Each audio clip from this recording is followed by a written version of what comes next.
사람이 사망을 하게 되면 생전에 내가 원하는 사람, 그 사람이 직계 존속일 수도 있고 아니면 직계 비속일 수도 있고 아니면 제3자가 될 수도 있는데 그 사람에게 자유롭게 증여를 할 수도 있고 아니면 유언을 통해서 유증을 할 수도 있습니다. 이것은 이제 망인의 자유로운 의사죠. 그런데 만약에 망인이 살아생전에 모든 본인 명의의 재산을 다 제3자나 어떤 특정한 상속인에게 다 증여를 또는 유증을 해버리면 남은 상속인들의 상속권이 결국에는 박탈되게 될 수밖에 없는 결과에 도래하게 됩니다. 즉 그들의 생활도 보장돼야 되고 그들의 상속권도 보장이 돼야겠죠. 그래서 만들어진 제도가 이 유류분 제도입니다. 즉 유류분 제도는 망인의 살아생전의 상속재산 처분의 자유를 인정하면서도 남아있는 상속인들의 어떠한 상속권, 즉 유류분권은 어느 정도의 일정한 지분을 보호하기 위해서 제도가 마련됐습니다.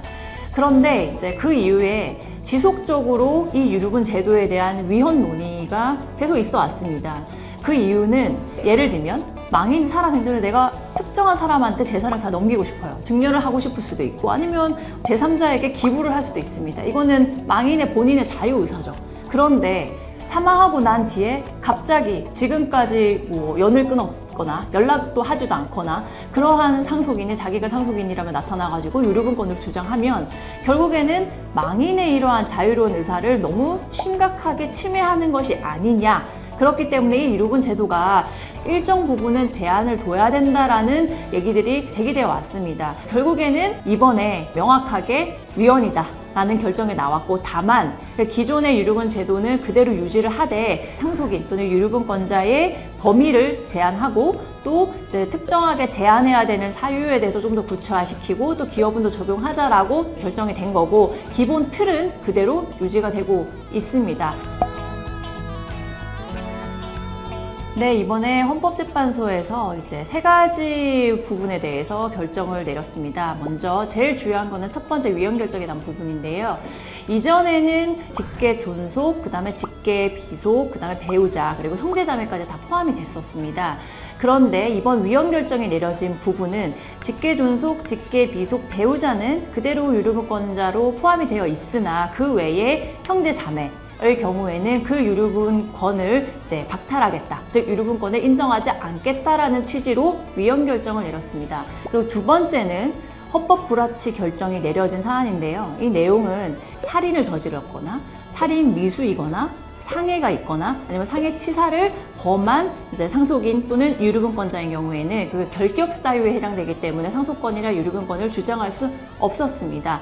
그런데 이제 그 외에 폐륜행위를 저지른 경우에도 이러한 유류분권을 제한해야 된다라는 취지로 헌법 불합치 결정이 내려졌습니다. 헌법 불합치 결정이 내려진 2025년 12월 31일까지는 기존의 법대로 그대로 적용이 됩니다. 그렇기 때문에 폐륜행위를 저질렀다 하더라도 일단은 상속 결격 사유가 해당되지 않는 이상 일단 유류분권을 주장할 수 있고 지금 진행되고 있는 사건에는 적용이 되지 않습니다. 다만 2025년 12월 31일에 국회에서 이제 폐륜행위 등으로 유류분권을 제한해야 되는 사유를 규정, 입법한다면 이제 그때부터는 더 이상 유류분권을 주장할 수 없게 될 가능성이 있습니다. 그리고 마지막 세 번째는 기여분과 관련된 내용입니다. 지금 현 민법에는 이제 상속 재산 분할에는 기여분 제도가 규정되어 있습니다. 그러나 유류분권에 대해서는 이러한 기여분 제도가 규정되어 있지 않습니다. 그러면 이 기여분은 무엇이냐? 상속을 받을 사람들 간에 이 피상속인을 공양하거나 아니면 그 상속 재산에 대해서 내가 금전적인 자금을 지원하는 등으로 여러 가지 직접 간접적으로 어떤 기여한 바가 있는 경우에는 그 기여도를 별도로 산정해서 법적 상속분보다 더 많은 부분을 주장할 수 있는 것이 이 기여분 제도입니다. 그래서 현재는 상속재산 분할 심판 청구를 할 때 별도로 내가 기여가 있다라고 주장하시는 분들은 기여분 청구 소송을 같이 진행을 하시죠. 기여분 청구 소송에서 기여분이 인정이 되면 그 부분만큼을 법적 상속분보다 더 많이 받으실 수 있습니다. 그런데 이러한 기여분 제도가 유류분에는 없습니다. 즉 유류분권자들도 그들 간의 기여도가 다 다를 수가 있죠. 이러한 상속제도의 기여분을 유류분에도 적용하지 않은 현재 민법이 헌법에 불합치하다라는 헌법 불합치 결정을 내린 겁니다. 이 또한 입법을 해야 적용이 될 수 있기 때문에 그때까지는 현 민법이 그대로 적용이 될 거라서 유류분권자 간의 기여분은 아직 인정되지 않고요. 다만 입법이 된다면 그 이후부터는 내가 좀 더 기여를 많이 했다면 법적 유류분보다 더 많은 금액을 주장할 수 있을 것으로 보입니다. 먼저 첫 번째는 형제 자매의 자격으로 내가 유류분 청구 소송을 하고 계신 분들은 이제 그분들의 권리는 이제 이 위헌 결정으로 인해서 박탈됐기 때문에 인정받으실 수는 없으실 겁니다. 그래서 이 부분에 대해서 유념을 하실 필요가 있고요. 그 다음에 두 번째는 만약에 내가 폐륜행위를 했다라고 한다면 사실상 나의 유류분권은 제한될 수 있습니다. 그러면 유류분권을 주장하시는 분들 입장에서는 빨리 소송을 확정 지으셔야 됩니다. 반대로 내가 유류분을 반환해야 되는 입장인 경우에는 상대방의 폐륜행위를 주장할 수 있습니다. 따라서 이와 관련된 자료를 좀 수집하실 필요가 있습니다. 그리고 마지막으로 피상속인, 망인에게 내가 기여한 게 있다 라는 분들의 입장에서는 이 기여분을 주장할 수 있는 거죠.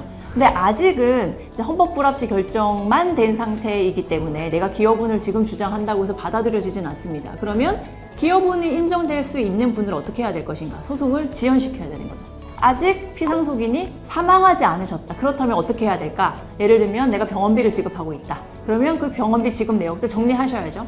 그리고 상대방이 폐륜행위를 저지르고 있다. 그거 증거 수집하셔야죠. 뭐 녹취를 하신다든지 그러한 증거 수집을 미리미리 해두시는 것이 나중에 분명히 주요한 역할을 할 겁니다. 그래서 헌법 불합치 결정이 된 이 세 가지 사안에 대해서 내가 유류분 청구를 해야 되는 입장인지 아니면 유류분 청구에 대해서 방어하는 입장인지에 따라서 내가 준비해야 되고 또 유념해야 될 부분이 다르니 이 부분을 미리미리 준비하실 필요가 있습니다.